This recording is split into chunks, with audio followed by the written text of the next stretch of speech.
రాముడు రామాయణం ఆధారంగానే ఈ భారతావని అంతా జీవిస్తున్నారు. అందుకే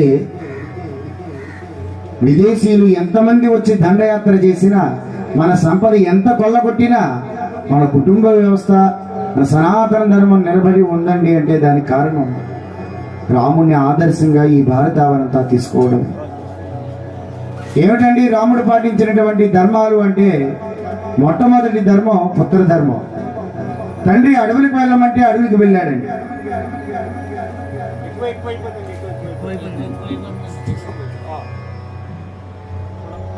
తండ్రి మాటకి విలువనిచ్చి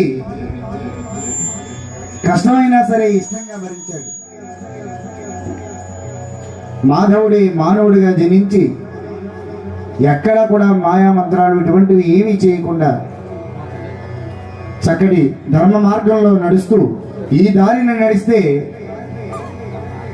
మీకు ముక్తి లభిస్తుందని చెప్పి చక్కటి దారి చూపించాడు రాముడు. అందుకే మన పెద్దలు ప్రతి గుండెలో గుడిగా కట్టుకుని, ప్రతి గ్రామంలో రామాలయం లేనటువంటి గ్రామమే లేదు అంటాడు. అటువంటి రాముడిని ఆదర్శంగా తీసుకుంది ఈ భారతావని.